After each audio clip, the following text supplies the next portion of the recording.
5, 4, 3, 2, 1.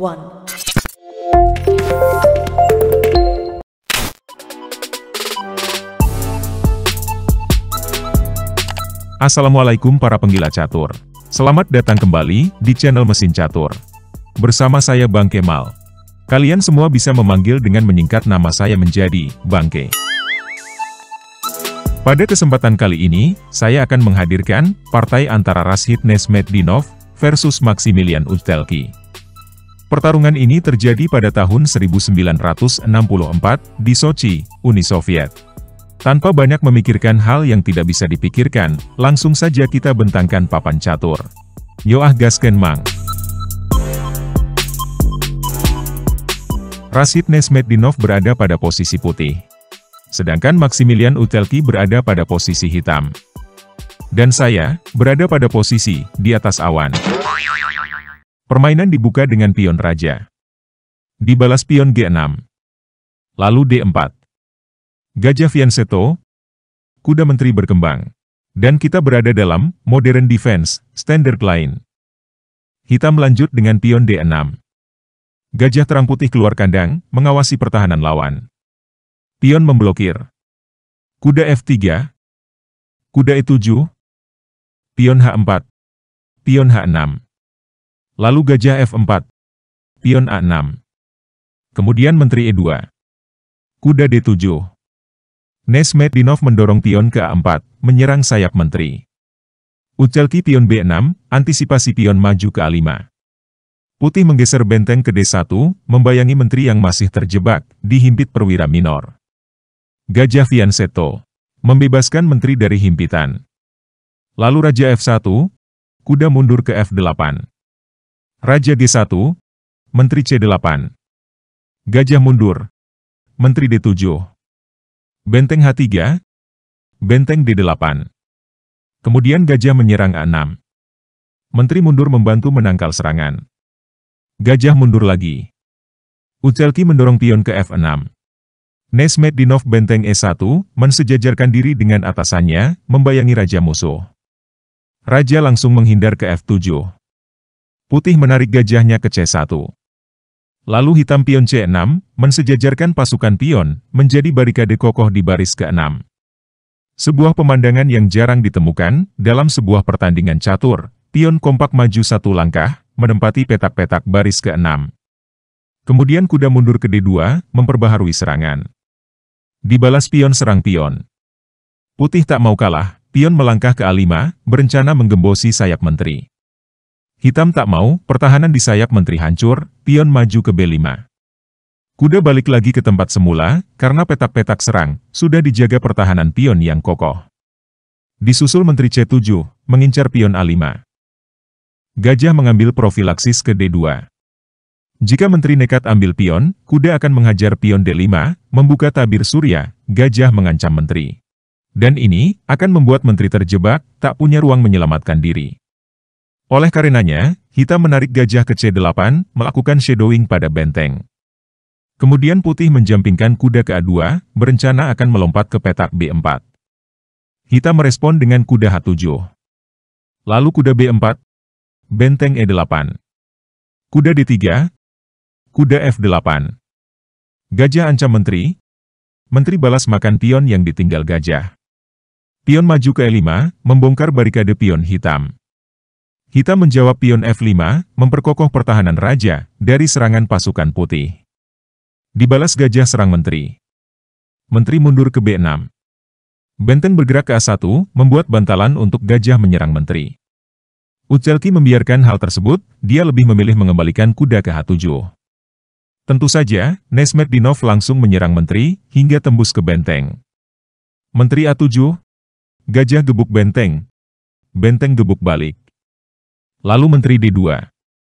Gajah B7. Menteri A5, menyerang benteng. Benteng kabur ke A8.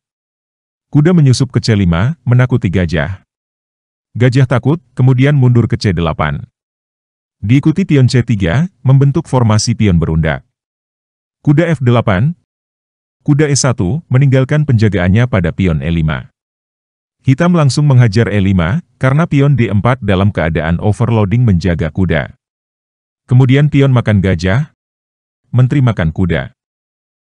Kuda langsung mengusir menteri, yang baru saja menghabisi kembarannya. Setelah kenyang makan kuda, menteri balik ke tempat semula. Gajah C2, pion C5. Kemudian pion B4, menekan C5 bersama kuda. Dibalas kuda ancam menteri. Menteri mundur ke A3, menambah tekanan ke C5. Tak mau terus-terusan ditekan, pion maju satu langkah, balik menekan kuda. Kuda menyusup ke C5. Sebuah rencana jahat putih, yang akan membuat rusuh besar-besaran menyerang pertahanan Raja Hitam. Kuda embat pion yang ditinggal majikannya. Menteri C1, membidik H6. Dan H6 bergerak ke H5. Benteng G3, kuda D7, menyerang kuda. Kuda putih enggan beradu, lalu melakukan pengorbanan. Kuda makan pion, kuda makan kuda, sebuah bentuk kanibalisme. Menteri menyusup ke H6, menebar teror terhadap Raja Hitam. Kuda menghalangi. Putih terus menggempur pertahanan hitam, dengan mengorbankan perwira minornya. Gajah hantam pion. Pion hantam balik. Benteng E1, membantu serangan. Dibalas gajah C7. Lalu menteri makan anak, skak. Raja lari ke E7. Menteri timpa pion. Raja kabur ke D6. Pion H5. Pion A6. Menteri skak. Raja menghindar ke C6. Benteng D1, menekan D5 bersama menteri. Kuda membackup. Benteng bergeser ke A1, membayangi menteri. Menteri mundur ke B8. Pion makan pion. Pion maju ke B4. Pion makan. Menteri makan. Benteng F3. Kuda E6. Pion A6. Menteri C5.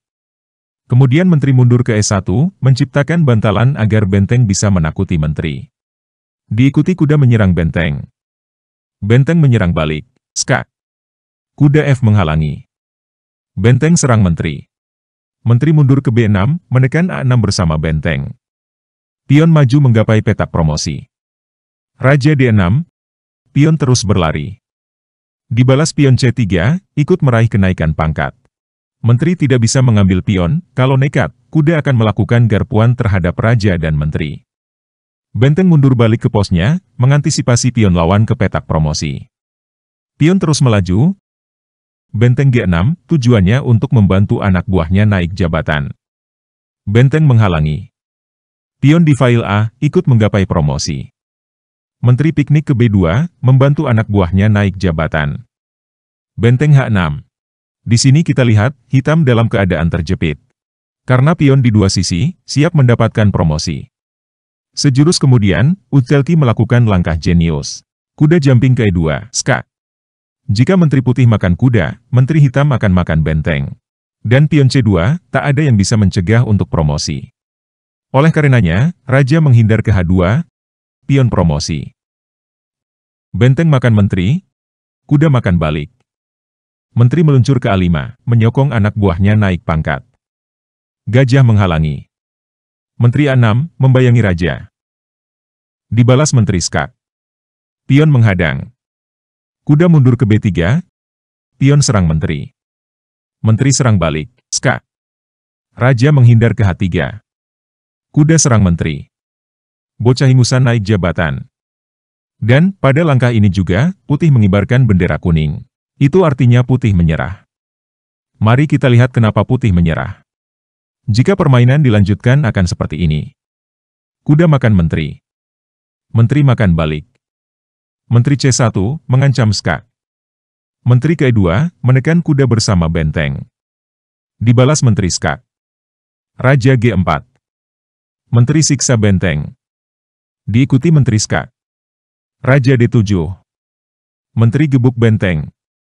Kuda manuver ke F8, menekan H7 bareng menteri. Menteri kabur ke E5. Kuda makan anak. Menteri D4. Raja E7. Menteri skak. Menteri menghadang. Menteri D4. Kuda skak. Raja H4. Menteri E6, mengancam skak mat. Menteri terpaksa mengajak peraduan. Menteri makan. Pion makan. Setelah kuda jumping ke E4, putih sudah bisa dipastikan akan kalah, karena hitam unggul materi. Demikianlah akhir dari sebuah permainan dengan serangan paling ganas, menghadapi pertahanan paling kuat, yang pernah ada dalam permainan catur. Sampai jumpa pada laga catur dengan serangan ganas, dan pertahanan kuat lainnya. Klik tombol like jika kalian menyukai video ini. Jika tidak suka, cobalah untuk menyukai. Karena suka itu lebih menyenangkan daripada membenci. Akhir kata, I'm gonna miss you, bye-bye and miss ya. Wassalamualaikum warahmatullahi wabarakatuh. Merdeka!